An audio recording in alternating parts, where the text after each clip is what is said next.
Hello, how we're getting on? Hope you're all right. So apologies for that, it's been a while since I've done one of these. I've been away with work. It's the first chance I've had to jump on and do one, so just thought I'd jump on and do a recap of what's been happening over the past week or so. First of all, the fixtures came out, and we start off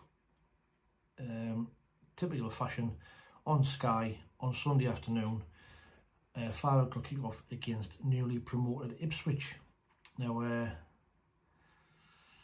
tough game to start off with. They'll be full of fight. Newly promoted, like we were, started last season. They'll carry on that momentum from getting promotion. Also, a return of our old friend Nathan Broadhead as well. Rumours that they'll look at Ellis Sims as well, so could be facing two former centre forwards, but a tough game to start off with. So we've got Ipswich at home, like you see, on at Sky, 5 o'clock. We've then got in midweek, we'll have the Carabao Cup game. Now I'm not sure it's Tuesday or Wednesday. Then we've got Preston away, Rotherham at home, and then Coventry away. So not a bad start. But if we know the issues that we had last season, we have to make our home form a lot better than it was last year if we're to push for promotion this season. It has to vastly improve. Other notable fixtures: Boxing Day we're at Hull, and then New Year's Day we're at home to Preston. Not the most glamorous of ties, but nevertheless, I'm sure we'll be taking thousands to Hull like we normally do, and Preston will be a side on Boxing Day. As well on season tickets as well. I think we've currently sold 34,000 season tickets, so it's going to be rocking at the stadium next season. Like I say, let's see if we can make this home form count. The run-in, looking towards the end of the season, tough running. Our last 5 games, we've got Leeds, West Brom, Leeds at home, West Brom away, Millwall at home, Watford away, and then we finish at Sheffield at home. So a tough run of games there. So hopefully we're still in that promotion hunt. Hopefully we're in the top 2, or definitely in the playoffs. But like I say, not an easy running, but let's just see where we are at that time. Transfer news. So I think I've already touched on previous videos, but probably two significant ones. Is a new contract for Trey Hume. Fantastic bit of business. I've had a fantastic season last season, arguably the most improved player. Came into the side, made that right back his own, then moved into centre half later on in the season. Brilliant young lad. He signed until 2027.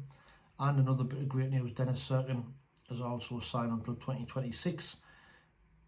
And now he had his injuries last season, but again, when he's fit, he's one of the first names on the team sheet for me. He's left back, he's great. He's defending, fantastic. Can be worked on, but he's getting better with every game he plays. And he's attacking threat. Same with the goals he scored last season. Millwall, where he got knocked out to West Brom, kept us in the playoff race. So, 2 bits of fantastic business by the club. Also, from what I can gather, I think Chris Rigg is going to sign a new deal today, which is going to keep him at the club till he's 16. Again, another fantastic bit of business, because there's been loads of top clubs sniffing around him. I think Newcastle and Man United have been looking at him, so he's going to sign this. I think it's a scholarship deal with an extension till he's 19, and he continues his development with us. And let's just hope he gets a bit more game time as well, like he did last season. But brilliant piece of news. As for signings, so we've 4 completed so far. Obviously, we've got Hemir, or Lewis Emir Silva Semedo, as he likes to be known. He's 19, signing from Benfica B on a 5-year deal. He scored 21 goals in 60 odd games for Benfica B, 6 foot odd. Again, another great signing. Looks full of potential, and adds to the strikers that we desperately need. So 1 through the door. Second one, Nectar Triantis from Central Coast Mariners, 20-year-old. He signed a 4-year contract. He's just won the A-League, Australian A-League, with them. Again, the reports coming out of Australia, another fantastic signing, bags of potential, and he's going to be a top player. Third through the door was obviously Joby Bellingham. Again, I'm absolutely over the moon with this one. I can't wait to see him play. Like I said in the previous video, it's important not to compare him too much with Jude, but from what I've seen of him, the potential is there. At 17, he's an absolute brick shithouse, and he's only going to get better. And you know, the positive thing is that he's signed for us, and this is where he wants to develop his career and take the next step. Been with Birmingham, you know, for 6 years, I think, or might have been longer, since he was a school kid, you know. So to then make the step to come across here shows what he believes in the model that we've got, and sees the potential and how he can progress further. So he signed a 4 year. He's I'm not sure what contract he's signed. I think it's 4 or 5 years he signed. But again, another fantastic bit of business from Speakman and Co. And lastly, the one that came out of the blue for me was Jensen Sealed, that we signed from PSV. Now, didn't know too much about him,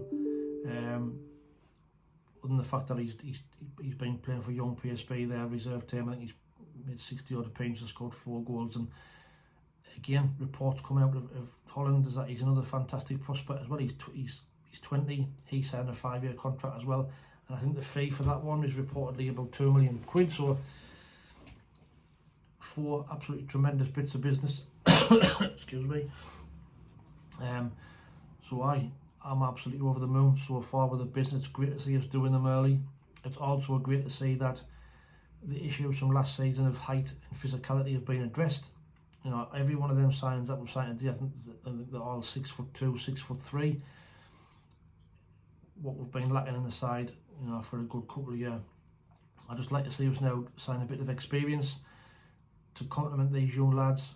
But you know, long may it continue. Just, you know, Christian Speakman and Co, keep doing what you're doing, identifying these top young talents, and keep bringing them in. And let's see if these lads are going to be in now, settled for pre-season. They're going to have a good pre-season with us, and ready to rock and roll for the start of the season. Outgoings. So yesterday, Leon Dejatu signed for Hajduk Split in Croatia. Didn't have the best of spells, did he? To be fair, we got him on loan. Then the deal was made permanent when we got promoted. In total, he made 33 games and scored 4 goals. And then last season he was on loan at St Gallen, where I think he got sent off and didn't really do too much. But wish him all the best. It wasn't the most successful spells on Weir's side, but he's hope he goes on to do well in Croatia. All the best. Rumours then. So, like I say, I mentioned Chris Rigg. Looks like he's going to sign that deal today. Ross Stewart been in among social media over the last few days, gathering pace about him might be possibly leaving. Rumours that Stoke are preparing a bid. Also a couple of Premier League teams, but like I said in a previous video, I'm not too fussed. I'm not worried as I was about Ross Stewart.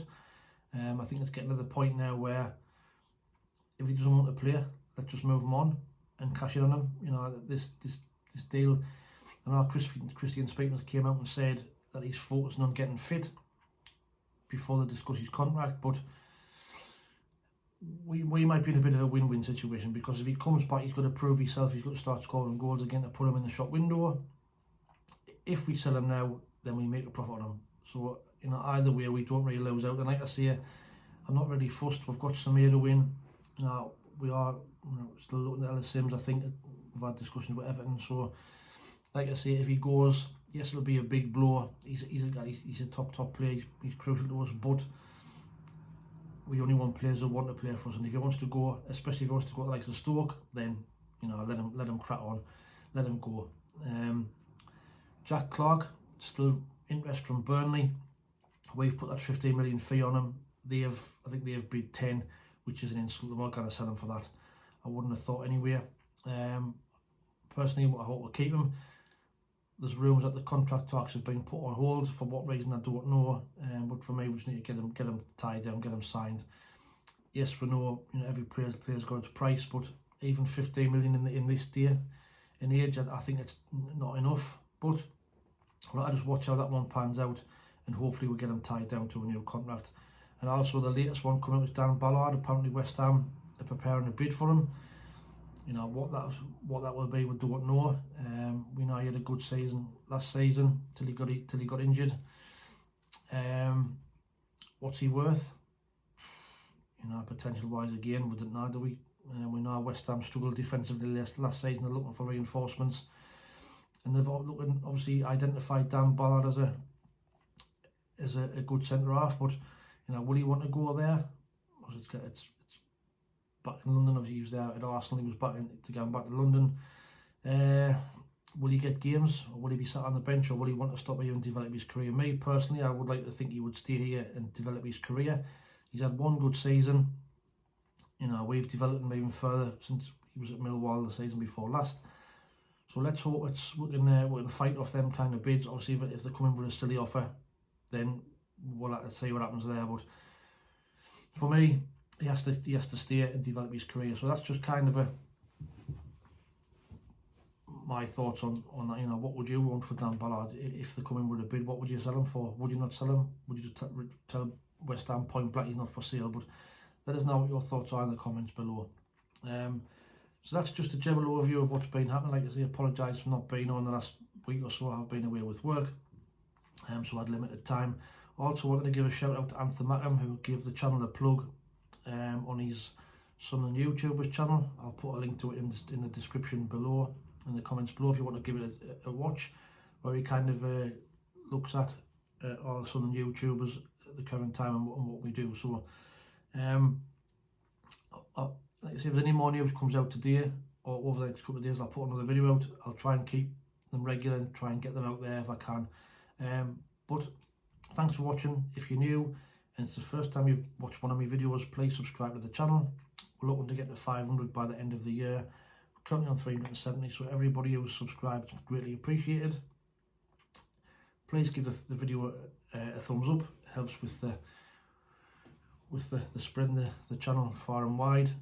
But like I say, it's greatly appreciated. Thanks for everybody for watching. But until the next time, take it easy, stay safe, and we'll speak soon. Ta-ra.